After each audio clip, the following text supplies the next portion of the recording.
पुणे के Fergusson college में गुजरात के मुख्यमंत्री और बीजेपी के प्रचार प्रमुख नरेंद्र मोदी का प्रोफेसर अवतार दिखा। 5,500 छात्राओं के बीच नरेंद्र मोदी ने भाषण दिया।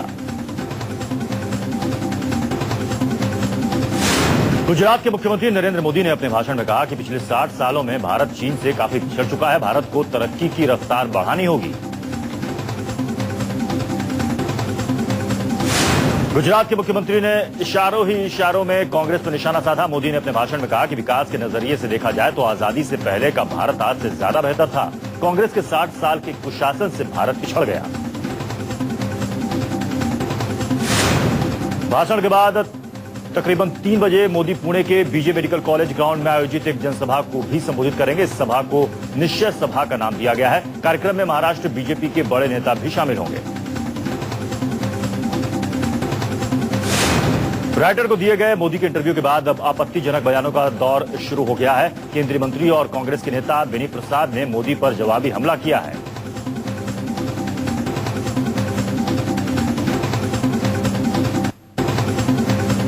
पिछले कई महीनों से मुलायम सिंह यादव को अपशब्द कहने वाले बेनी ने अब अपना रुख नरम कर दिया है। बेनी ने अपने भाषण में मुलायम को बड़ा भाई बताया है।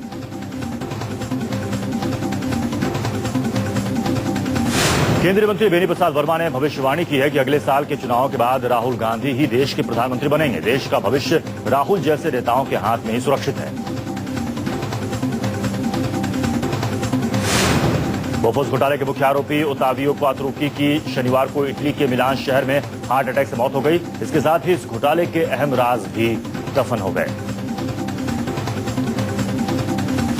सीबीआई ने क्वात्रोकी के प्रत्यर्पण की कोशिश की, लेकिन सफलता नहीं मिली। भारत की 2 प्रत्यर्पण अपीलों पर सफलता नहीं मिली। एक अपील मलेशिया में 2002 में की गई थी, जबकि दूसरी 2007 में अर्जेंटीना में दाखिल की गई थी।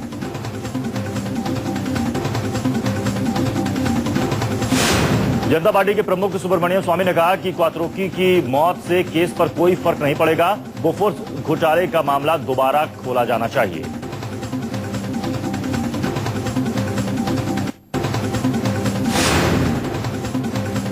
प्रेस काउंसिल के अध्यक्ष जस्टिस मार्कंडेय काटजू ने कहा कि जुडिशरी के पास आपराधिक मामले वाले लोगों को चुनाव लड़ने से रोकने का अधिकार नहीं है। जस्टिस काटजू ने कहा कि यह काम विधायिका का है, लेकिन जुडिशरी ने लेजिस्लेटिव संगठन के रूप में काम करना शुरू कर दिया है। काटजू ने कहा कि न्यायपालिका का काम कानून को लागू करवाना है, कानून बनवाना नहीं। बीजेपी प्रवक्ता विजय सोनकर शास्त्री ने जस्टिस काटजू के बयान की निंदा करते हुए कहा कि किसी को भी न्यायपालिका में दखलंदाजी करने का अधिकार नहीं है। बाराबंकी के सांसद और अनुसूचित जाति आयोग के अध्यक्ष पीएल पुनिया के झूठे वादों से नाराज बाराबंकी की जनता ने आज पुनिया के खिलाफ जमकर विरोध प्रदर्शन किया। झारखंड के नए मुख्यमंत्री हेमंत सोरेन के पद संभालते ही उनके समर्थकों ने रांची की सड़कों पर फायरिंग के साथ जश्न मनाया। पुलिस ने किसी के खिलाफ अब तक कोई कार्रवाई नहीं की है।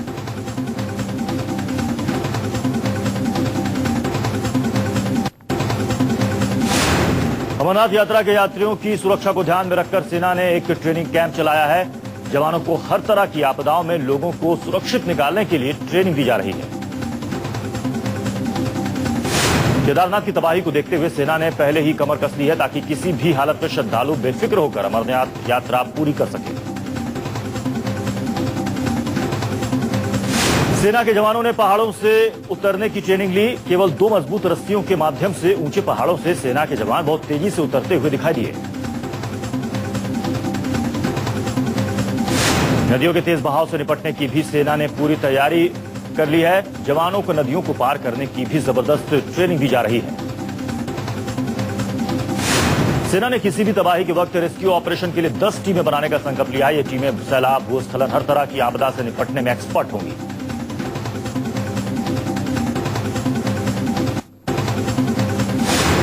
हिमाचल प्रदेश के कुछ भागों में आज रात हल्की तीव्रता का भूकंप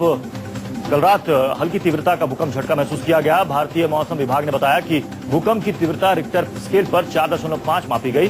घबराए लोग अपने घरों से बाहर निकल आए और काफी देर तक सड़कों पर ही बैठे रहे। हिमाचल प्रदेश में भूकंप रात 11:20 पर आया। भूकंप का केंद्र कांगड़ा था। भूकंप से जान माल के किसी तरह के नुकसान की अब तक कोई खबर नहीं है। दिल्ली के न्यू फ्रेंड्स कॉलोनी इलाके में जीटीसी की लो फ्लोर बस में आग लग गई। आग इतनी तेजी से फैली कि पल भर में ही पूरी बस जलकर खाक हो गई। सभी यात्रियों को सुरक्षित निकाल लिया गया। रात 12:30 बजे 534 रूट नंबर की बस दिल्ली के आनंद विहार से आईजीआई एयरपोर्ट की तरफ जा रही थी और जैसे ही न्यू फ्रेंड कॉलोनी इलाके में पहुंची, यात्रियों से भरी बस में अचानक आग लग गई।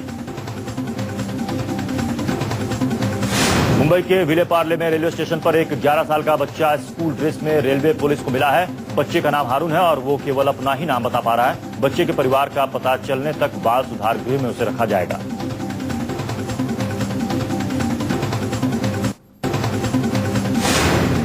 दिल्ली में Anand Vihar bus stand toilet में एक नवजात बच्चा मिला। नवजात को दिल्ली के लाल बहादुर शास्त्री अस्पताल में लाया गया है। बच्चे की जांच की जा रही है। देश में 160 साल पुरानी तार सेवा आज बंद हो जाएगी। देश में आज आखिरी बार इस तार सेवा का उपयोग किया जाएगा। आज आखिरी बार सुबह 8 बजे तार सेवा शुरू हुई और रात में 9 बजे ये हमेशा के लिए खत्म हो जाएगी। तार सेवा में शब्दों की सीमा होती है। तय शब्दों के संदेश को भेजने के लिए तय कीमत चुकानी होती है। इसलिए एसएमएस, मोबाइल और ईमेल के जमाने में इसकी उपयोगिता तकरीबन खत्म हो चुकी थी। 1850 ईस्वी में अंग्रेजों के जमाने में तार सेवा शुरू हुई थी। ब्रिटिश ईस्ट इंडिया कंपनी ने कामकाज में तेजी के लिए यह सेवा शुरू की थी, लेकिन बाद में आम लोगों के लिए भी इसे खोल दिया गया था। 160 साल पुरानी टेलीग्राम सेवा के बंद होने से कुछ लोग दुखी भी हैं। नागपुर के रहने वाले विनय दास मोबाइल युग में भी अपने ज्यादातर दोस्तों से संपर्क के लिए हर महीने 20 से 25 टेलीग्राम जरूर भेजते थे।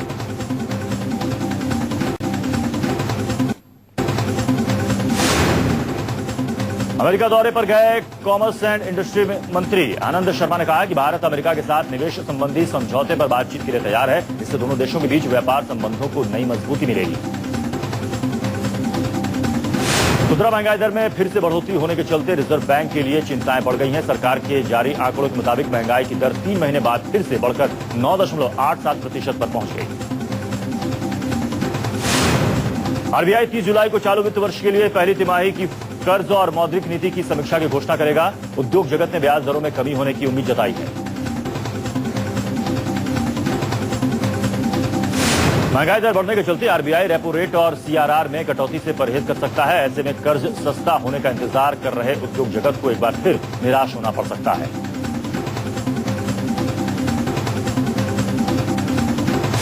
दिल्ली में किरायों को सीधे तौर पर महंगाई से जोड़ने की तैयारी है। इसके लिए नया कानून लाया जाएगा। इस कड़ी में केंद्र सरकार ने 1995 में तैयार विवादास्पद दिल्ली रेंट कंट्रोल एक्ट को वापस लेने को सैद्धांतिक मंजूरी दे दी है। नया कानून 1958 के किराया कानून की जगह लेगा।